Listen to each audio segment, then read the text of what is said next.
राधे राधे, जय श्री कृष्णा। जय हो विष्णु भगवान की जय, जय हो माता लक्ष्मी की जय, जय हो कृष्ण भगवान और राधिका रानी की जय।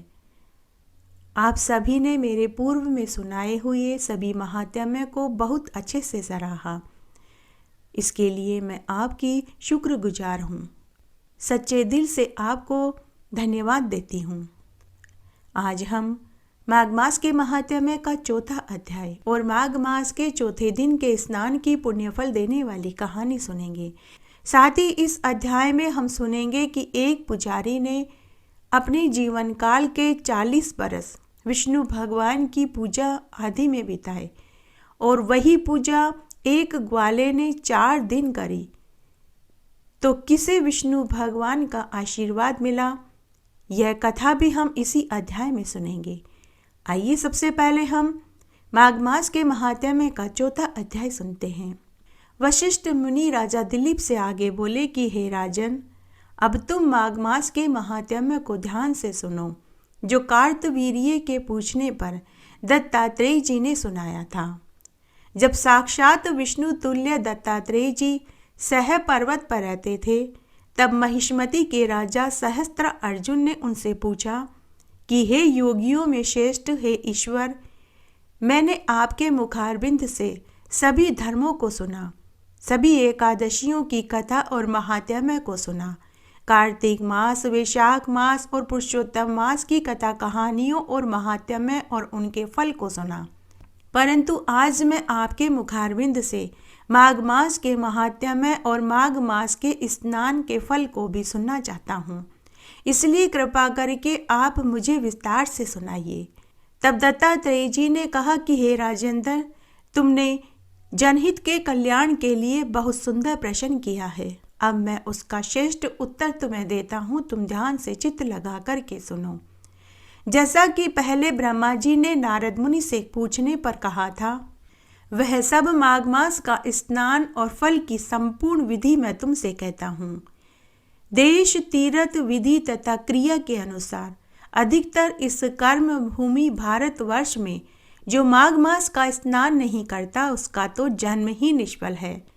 हे राजन, जैसे बिना सूर्य के आकाश, चंद्रमा के बिना नक्षत्र मंडल शोभा नहीं देता, उसी तरह माघ स्नान के बिना मनुष्य शोभा नहीं देता। व्रत, दान और तप से विष्णु भगवान इतने प्रसन्न नहीं होते जितने कि माघ मास में स्नान करने से ही प्रसन्न हो जाते हैं। जैसे सूर्य के तेज के समान दूसरा तेज नहीं, उसी तरह माघ स्नान के बराबर दूसरा यज्ञ आदि कर्म नहीं। भगवान वासुदेव के प्रेम के लिए, सब पापों का नाश करने वाला और स्वर्ग की प्राप्ति के लिए मनुष्य को माघ मास का स्नान जरूर करना चाहिए। यदि वह पुष्ट है, बलवान है, अनित्य है, अशुद्ध शरीर माघ स्नान के बिना रह जाए तो इससे क्या लाभ है। यह शरीर हड्डियों का खंभा है, नसों से बंधा हुआ है, मांस के टुकड़ों से मंडा हुआ है, चर्म से ढका हुआ है, दुर्गंध सहित मलमूत्र का स्थान है।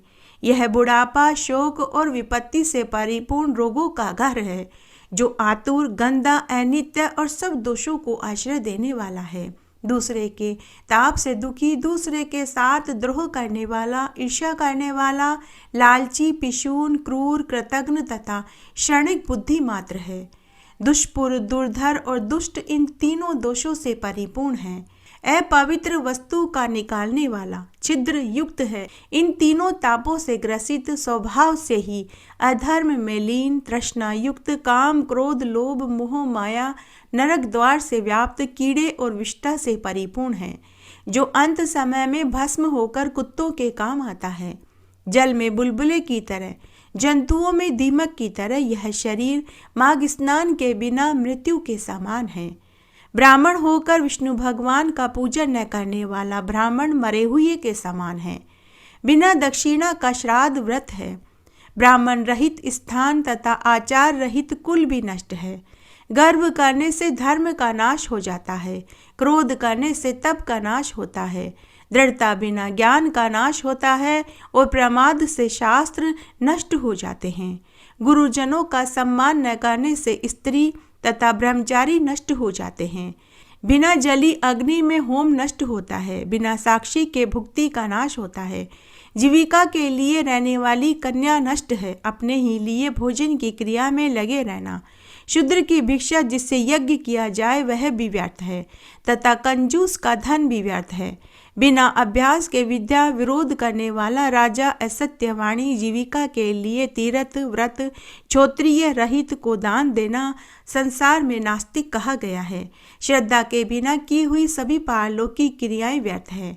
हे राजेंद्र, इस लोक में जैसे दरिद्री मनुष्य का जीवन व्यर्थ है, वैसे ही मकर के सूर्य में सूर्य उदय से पहले स्नान न करने वाला मनुष्य बिना ताप से छुटकारा पाए स्वर्ग में जाने की इच्छा करे तो वह भी व्यर्थ है। ब्रह्मघाती, सोना चुराने वाला, शराबी, गुरु पत्नीगामी और इन चारों का संसर्ग करने वाला भी माघ महीने में सूर्य उदय होने के कुछ पहले स्नान करने से वह भी पवित्र हो जाता है। मनुष्य के सब उपपातक और महापातक भी माघ स्नान करने से धुल जाते हैं।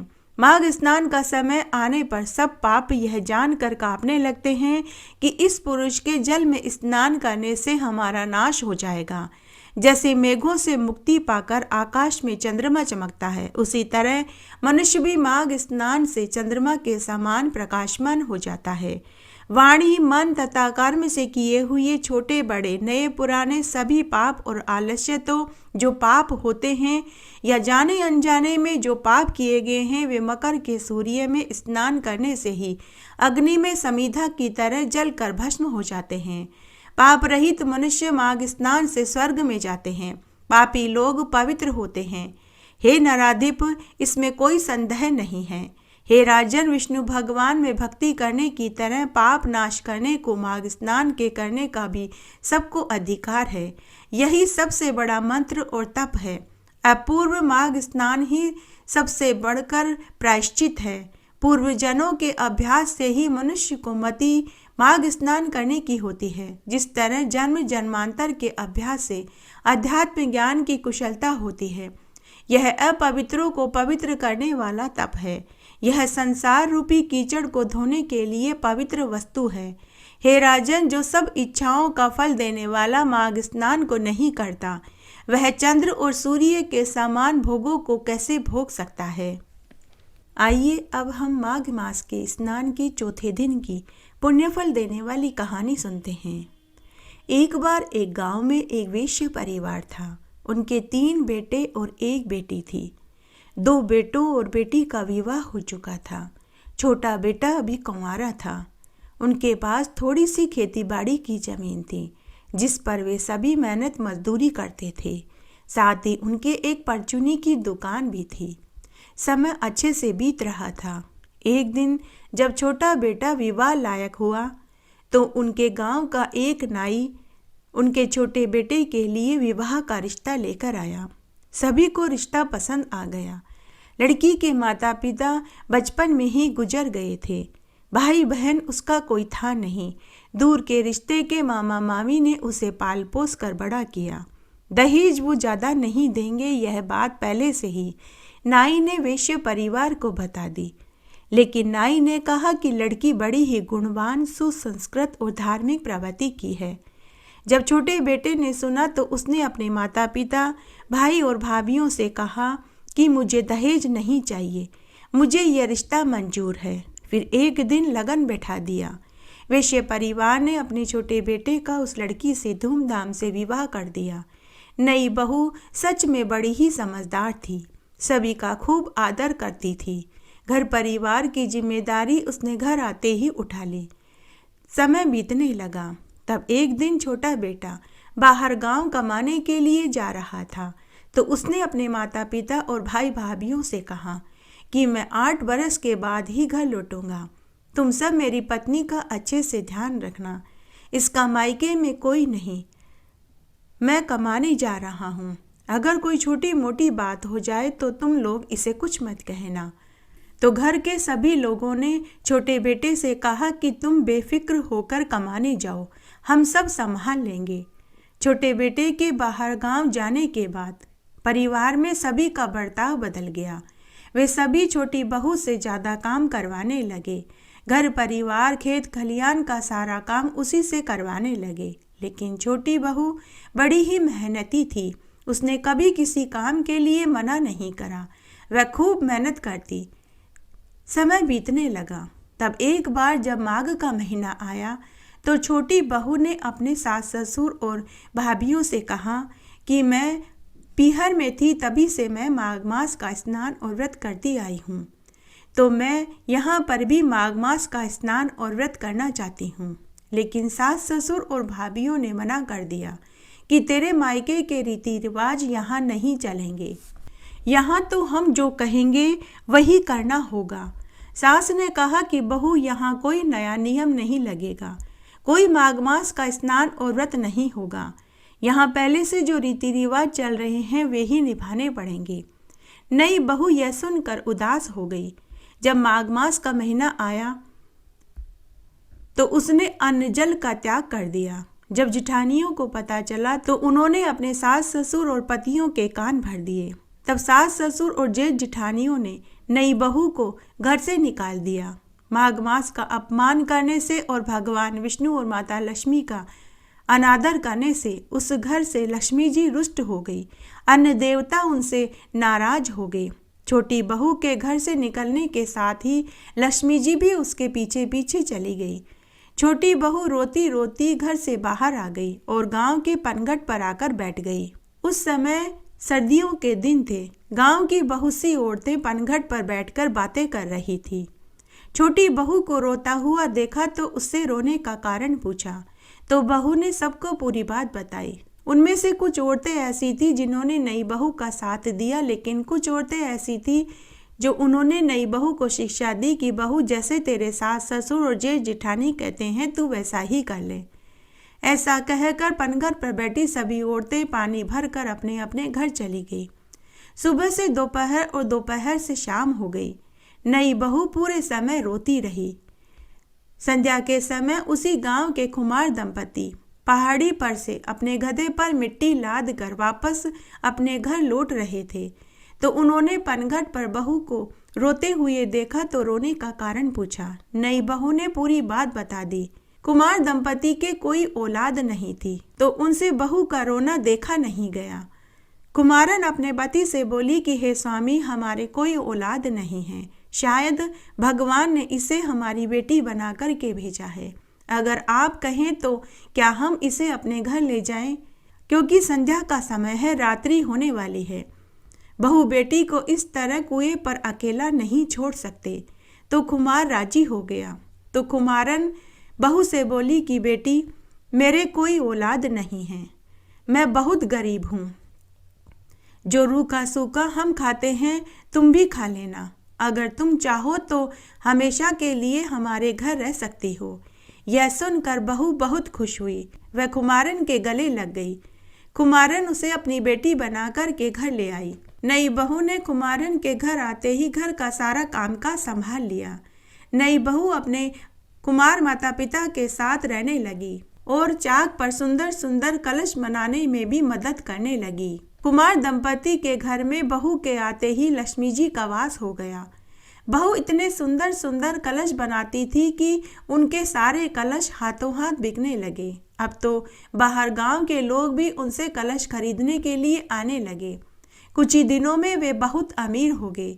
नई बहू घर का काम भी करती और कुमार दंपति के साथ चाक बनाने में भी मदद करती। जब माघ का महीना आया तो कुमार दंपति ने भी बहू के साथ माघ मास का स्नान और व्रत किया और माघ मास की कथा कहानियों और महात्म्य को सुनने लगे और एक समय भोजन करने लगे। समय बीतने लगा। जब माघ पूर्णिमा का दिन आया तो बहू ने कुमार दंपति से कहा कि माँ बाबूजी, हम सभी ने माघ मास का स्नान और व्रत किया है, तो हमें इसका उद्यापन भी करना चाहिए। कुमार दंपति बोले कि बेटी, तुम ही बताओ कि उद्यापन में क्या करते हैं, क्योंकि हम तो निरा अनपढ़ और गंवार हैं। हमें तो मालूम भी नहीं है कि माघ मास का स्नान और व्रत भी करते हैं, लेकिन तुम्हारी वजह से हमने माघ मास का स्नान और व्रत भी कर लिया। अब तुम जो कहोगी हम वही करेंगे। तब बहू बोली कि माँ बाबूजी, हमें 5 जोड़ा जोड़ी ब्राह्मणों को भोजन कराना चाहिए और अन्न वस्त्र रुपया का दान देना चाहिए। तो कुमार दंपति राजी हो गए। तब माघ मास की पूर्णिमा के दिन बहू ने स्वादिष्ट पकवान बनाए। कुमारन गांव में से 5 जोड़ा जोड़ी ब्राह्मणों को भोजन का न्योता देकर आ गई। कुमार दंपति ने बहू के साथ मिलकर ब्राह्मणों को भोजन कराया और उन्हें अन्न वस्त्र रुपया दान में दिया और उनसे चरण छूकर आशीर्वाद लिए। इस तरह समय बीतने लगा। उधर 8 साल के बाद वैश्य परिवार का छोटा बेटा धन कमाकर के वापस घर लौट आया। तो उसने अपनी पत्नी को घर में खूब ढूंढा, लेकिन वह कहीं नहीं मिली। छोटे बेटे ने देखा कि घर की माली हालत बहुत खराब थी। माता पिता, भाई भाभीियों और भतीजा भतीजियों के सबके कपड़े फटे हुए थे, बाल बिखरे हुए थे, चप्पल टूटी हुई थी। बेटे ने अपने माँ बाबूजी और भाई भाभीियों से पूछा कि मेरी पत्नी दिखाई नहीं दे रही, वह कहाँ है? तो वैश्य दंपति और भाई भाभी झूठ बोलते हुए बोले कि तुम्हारी पत्नी तो जादूगरनी थी, टोने टोटके करती थी। इस घर में जो गरीबी देख रहे हो यह उसी की वजह से हुआ है। वह खुद ही घर छोड़कर चली गई। उसे गए हुए तो कई बरस हो गए, न मालूम कहीं मरखप गई होगी। लेकिन छोटे बेटे को अपने घर वालों की बात पर यकीन नहीं हुआ। वह उसी समय अपनी बहन के ससुराल गया और उससे पूरी सच्चाई पूछी। बहन बड़ी ही नेक दिल की थी। उसने अपने छोटे भाई को पूरी सच्चाई बता दी कि भाई, तेरी पत्नी माघ मास में स्नान और व्रत करना चाहती थी, लेकिन माँ बाबूजी और भाई भाभीियों ने उसे व्रत करने नहीं दिया। वह 4 दिन से भूखी प्यासी थी। माँ बाबूजी और भाई भाभीियों ने उसे धक्के देकर घर से निकाल दिया। उसी समय बेटा वापस घर आया और आते ही उसने अपने माता पिता और भाई भाभीियों से कहा कि आपने मेरी पत्नी को केवल इसलिए घर से निकाल दिया कि वह माघ मास का स्नान और व्रत करना चाहती थी। आप सबने यह गलत किया। यह घर में जो गरीबी का वास है यह आपकी गलती से है। के बाद छोटा बेटा अपने माता पिता और भाई भाभीियों से बोला कि मैं अब इस घर में कदम तभी रखूंगा जब मुझे मेरी पत्नी मिल जाएगी। ऐसा कहकर वह घर छोड़कर चला गया। दुखी होकर वह पनघट पर आकर बैठ गया। गांव की औरतों ने उससे पूछा कि बेटा, तू यहाँ दुखी क्यों बैठा है? तो उसने पूरी सच्चाई बता दी। पनिहारिनों ने वैश्य परिवार के बेटे से कहा कि बेटा, तेरी पत्नी तो माघ मास का स्नान और व्रत करना चाहती थी। कुछ साल पहले की बात है। वह यहाँ इसी जगह पर उदास बैठी हुई रो रही थी। बेटा, वह तो हमारे ही गांव में कुमार दंपति के यहाँ बेटी बनकर रह रही है। तुम जाओ और उसे अपने घर ले आओ। वैश्य परिवार का छोटा बेटा पूरी बात सुनने के बाद घर आया और अपने माता पिता और भाई भाभीियों से बोला कि आप सब मेरे साथ चलिए। मेरी पत्नी इसी गांव में कुमार दंपति के यहाँ बेटी बनकर रह रही है। आप सबको मेरी पत्नी से गलती की माफ़ी मांगनी होगी।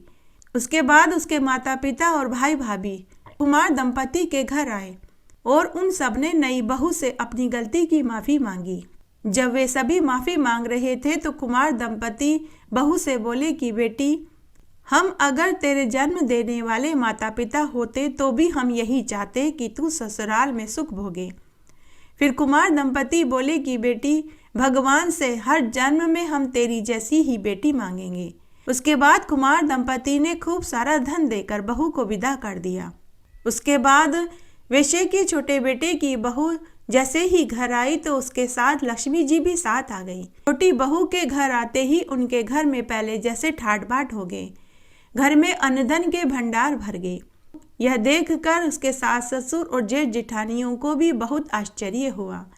उसके बाद जब दोबारा माघ का महीना लगा तो छोटी बहू के साथ सास ससुर और जेठ जेठानियों ने भी माघ मास का स्नान और व्रत किया, जिससे वे सभी इस जीवन के समस्त सुखों को भोगकर मरने के बाद वैकुंठ को प्राप्त हुए। इस अध्याय में एक पुजारी और एक ग्वाले वाली कथा सुनते हैं, जिसमें एक पुजारी ने अपने पूरे जीवन काल में 40 वर्ष तक विष्णु भगवान की पूजा करी, लेकिन उसे फिर भी अपनी भक्ति पर विश्वास नहीं हुआ। उसी तरह की पूजा एक ग्वाले ने 4 दिन करी, लेकिन उसे 4 दिन की पूजा में ही विष्णु भगवान पर अटूट विश्वास हो गया। आइए इस कथा को सुनकर हम देखते हैं कि किसे विष्णु भगवान का आशीर्वाद मिला और किसे नहीं मिला। आइए पूरी कथा सुनते हैं। एक बार बहुत छोटा सा गांव था। उस गांव में एक ग्वाला दंपति अपने इकलौते पुत्र के साथ रहते थे। उनके पास पशुधन था, जिनमें गाय, भैंस और बकरियां थी, जिन्हें उनका लड़का जंगल में चराने ले जाता था। ग्वाले दंपति पशुधन के दूध, दही, घी को बेचने का काम करते थे। यही उनकी आजीविका का साधन था। जिस जंगल में ग्वाले का पुत्र भोला अपने जानवरों को चराने ले जाता था, उसी जंगल में भगवान विष्णु का एक बहुत प्राचीन मंदिर था। उस मंदिर में रोज गांव में से एक वृद्ध पुजारी आता, रोज मंदिर को धोता, पूजा पाठ करता, दोपहर के समय भोग बनाकर के भोग लगाता और वहीं बैठकर विष्णु मंत्रों का जाप करता, संध्या आरती करता, मंदिर के पट बंद करता और रात्रि होने से पहले गांव में चला जाता था। यही उसका रोज का नियम था। पुजारी पूरे दिन विष्णु मंत्रों का जाप करता, विष्णु भजनों को गाता, तो भोला रोज विष्णु मंत्रों को और भजनों को सुनता। एक दिन उसका भी मन हुआ कि मैं भी भगवान विष्णु के मंदिर में जाकर पुजारी की तरह पूजा पाठ करूं, मंत्रों का जाप करूं, भजन गाऊं। तब भोला भी मंदिर में जाने लगा और वह भी जैसे पुजारी पूजा करता वह भी पूजा करने लगा। उधर जंगल में उसकी गाय, भैंस, बकरियां चारा चरती रहती थी। तब एक दिन पुजारी ने ग्वाले से पूछा कि अरे भाई, तुम कौन हो? तो ग्वाले ने बताया कि पुजारी जी, मैं इसी गांव का एक ग्वाले का पुत्र हूँ, मेरा नाम भोला है। मैं इस जंगल में अपनी गाय, भैंस, बकरी और भेड़ों को चराने आता हूँ। रोज मैं आपके मंत्रों को और भजनों को सुना तो मेरा भी मन हुआ कि मैं भी यहाँ आकर पूजा करूँ, मंत्रों का जाप करूँ और भजन करूँ। पुजारी बोला कि ठीक है बेटा, जरूर करो, लेकिन तुम्हें तुम्हारे पशुधन की रखवाली भी करनी चाहिए। तुम्हारी गैर हाजिरी में कोई तुम्हारी गाय, भैंस, बकरियों और भेड़ों को चुरा कर ले गया तो भोला पुजारी से बोला कि पुजारी जी, आपको यहाँ पूजा पाठ, मंत्र जाप करते कितने बरस हो गए? तो पुजारी बोला कि बेटा, मुझे तो 40 बरस हो चुके हैं। तो भोला बोला कि पुजारी जी, फिर भी आपको प्रभु की भक्ति और शक्ति में विश्वास नहीं? मुझे तो यहाँ आए मात्र 4 दिन ही हुए हैं, लेकिन मुझे फिर भी पूरा यकीन है कि मैं जितनी देर यहाँ मंदिर में रहकर पूजा पाठ, मंत्र जाप और भजन करूँगा, उस बीच भगवान मेरे पशुधन की रखवाली करेंगे। पुजारी को इस बात को सुनकर अपना अपमान महसूस हुआ। पुजारी यह सुनकर उस समय तो चुप हो गया। तब एक दिन पुजारी ने गांव के एक ठग को कहा कि अरे ठग भाई, एक ग्वाला है, वह अपनी गाय, भैंस और भेड़ बकरियों को जंगल में चरने छोड़ देता है और खुद मंदिर में घंटों बैठकर पूजा, मंत्र, जाप करता है। तुम उसके पशुधन को चुरा लो। तो ठग ने कहा कि पुजारी जी, इसमें आपकी क्या भलाई छिपी है? तो पुजारी ने कहा कि उसने मेरी पूजा पाठ और मंत्र जाप का मजाक उड़ाया है। मैं उसे सबक सिखाना चाहता हूँ, बस यही मेरा मकसद है। तब दूसरे दिन जब ग्वाला व पुजारी मंदिर में पूजा पाठ, मंत्र जाप और भजन कर रहे थे, वही ठग उस बीच ग्वाले के पशुधन को घेर कर ले जाने लगा। तब बैकुंठ में बैठे भगवान विष्णु ने सोचा कि यह ग्वाला मेरे ऊपर विश्वास करके अपने पशुधन को जंगल में चरने छोड़ रहा है और खुद मेरी पूजा और मंत्र जाप कर रहा है, तो मुझे भी इसके पशुधन की रक्षा करनी चाहिए। तब भगवान ने एक माया रची। वह ठग पशुधन को जितनी दूर ले जाता, वह वापस उसी जगह आकर चढ़ने लगती। ऐसा कई बार हुआ। यह देखकर ठग हैरान परेशान हो गया। ऐसा करते करते ही संध्या हो गई। तब तक भोला अपने मवेशियों के पास पहुंच गया और अपने सभी मवेशियों को घेर कर अपने घर ले गया। तब उसी रात्रि को पुजारी पुनः ठग के घर गया और पूछने लगा कि अरे, तुमने उस ग्वाले के मवेशियों को क्यों नहीं चुराया? तो ठग ने पूरी सच्चाई बता दी। यह सुनकर पुजारी को भी आश्चर्य हुआ। तब पुजारी ने ठग से कहा कि कल तुम ऐसा करना कि उसकी गाय, भैंस और बकरियों के दूध को ही निकाल लेना। तब दूसरे दिन ठग ने ऐसा ही किया। वह दूध निकालता रहा, लेकिन दूध वापस मवेशियों के थन में जाने लगा। उसकी दूध की बाल्टी दूध निकालता तो बाल्टी भर जाती, लेकिन थोड़ी ही देर में दूध की बाल्टी पुनः खाली हो जाती। दूध वापस मवेशियों के थनों में चला जाता। यह देखकर ठग का माथा ठनका। वह दूध की बाल्टी वहीं पटक उल्टे पैर भागकर खुद के घर चला गया। उस रात्रि को पुनः पुजारी ठग के घर पहुंचा और पूछने लगा कि तुमने मवेशियों का दूध निकाला या नहीं। तो ठग ने पुजारी को पूरी सच्चाई बताई और वह पुजारी से बोला कि पुजारी जी, वह ग्वाले का पुत्र कोई काला जादू जानता है, आप तो उससे दूर रहो। आज जब मैंने उसके पशुधन से दूध निकाला तो दूध वापस गाय भैंस और भेड़ बकरियों के थन में चला गया। यह सुनकर तो पुजारी का भी माथा ठनका। दूसरे दिन पुजारी मंदिर में गया और भोले के आने का इंतजार करने लगा। जैसे ही भोला मंदिर में आया तो पुजारी ने भोले के चरण पकड़ लिए और पूछने लगा कि बेटा, तुम तो सच में भगवान विष्णु के परम भक्त लगते हो। मैंने 40 बरस भगवान की पूजा पाठ मंत्र जाप और भजन किए, लेकिन मुझे कभी भी भगवान का आशीर्वाद नहीं मिला। लेकिन बेटा, तूने तो 4 दिन भगवान की पूजा करी, मंत्र जाप और भजन करे, तेरे ऊपर तो भगवान का आशीर्वाद है। तो भोले ने पुजारी से कहा कि पुजारी जी, आप ये क्या कहते हैं?